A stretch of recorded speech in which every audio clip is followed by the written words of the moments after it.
discussing Qatar, the sovereign country located in Western Asia.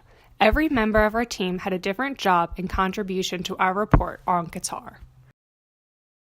Before we begin, let's discuss a little bit about the history of Qatar.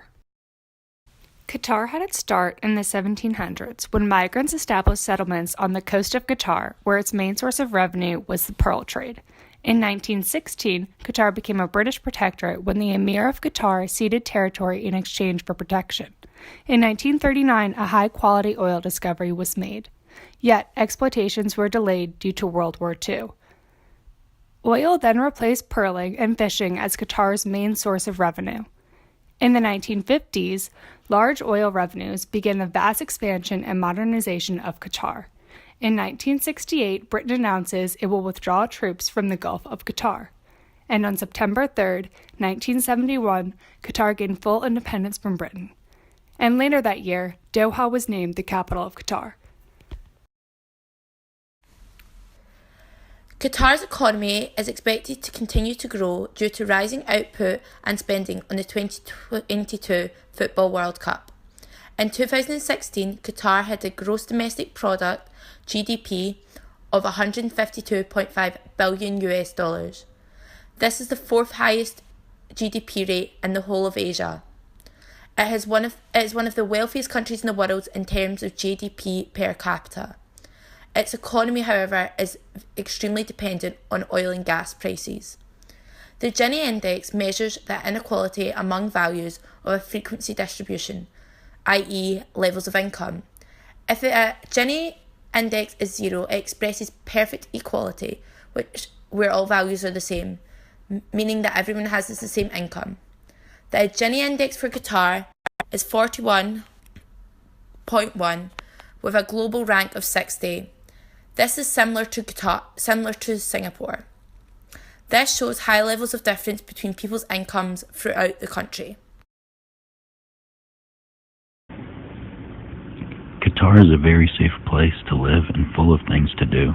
However, this varies whether you're middle or lower class.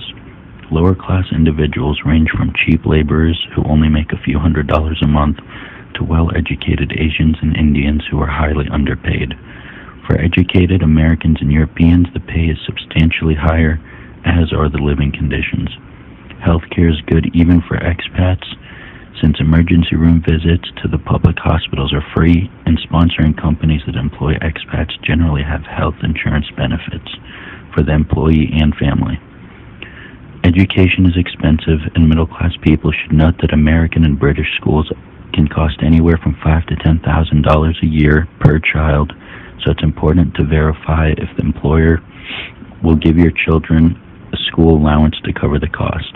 For entertainment, Qatar has plenty of great shopping malls, water sports at the beaches, and off-roading and camping in the sand dunes. Lastly, because Qatar has a conservative culture, a person cannot get their family in through the working visa if they're not married to their spouse. Barriers and rich points.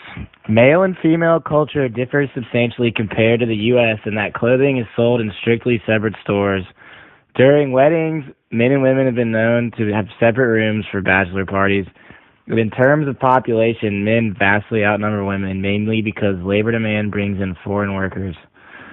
They have modest traditional clothing that covers much of the body and has an inherently different style associated with their culture. And lastly, due to the heat in the region, not many people walk around, and the cities look barren outside, making it seem like a ghost town when everyone is inside enjoying the air conditioning. Importing typically requires the payment of a customs duty fee. For teas, this fee is 6.4% on every kilogram. There are no additional tariffs placed on imported tea products such as chai karak. When doing business in Qatar, it's important to keep in mind typical Qatari business practices.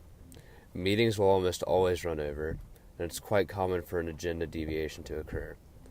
Along with agenda deviations, interruptions are common and acceptable.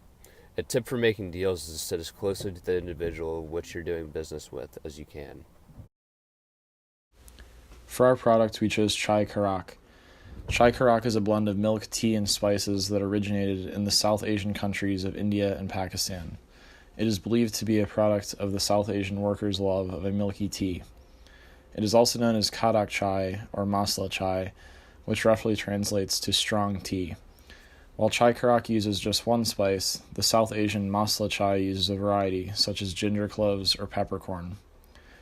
Chai karak, however, is a blend of black tea, milk, sugar, and the cardamom spice. It is prepared by boiling this combination all together over a low flame and typically enjoyed in the early hours of the morning or late at night. It is known for its creamy texture and great aroma. Chai karak is currently one of the most popular drinks in Qatar and the UAE. It is served in many South Asian homes daily. We believe that chai karak could enter the United States by targeting young, health-conscious tea enthusiasts and focus on them as a small, condensed market. The tea market is already a large market in the United States, and it has major potential in stores that sell tea exclusively or provide brands from all over the world. In fact, in 1990, total wholesale tea sales in the United States totaled just $1.84 billion. 22 years later, in 2012, the total tea market had risen to $9.79 billion and has even steadily risen from there to $12 billion in 2016.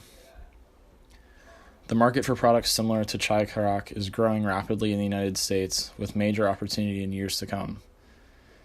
College-age millennials who enjoy the culture of tea and environmentally conscious young adults who enjoy the coffee and tea shop culture can provide a large basis of target customers. If enough traction is gained in the small tea brand market, large coffee shop brands and stores may consider serving this hot milky drink on a much larger scale.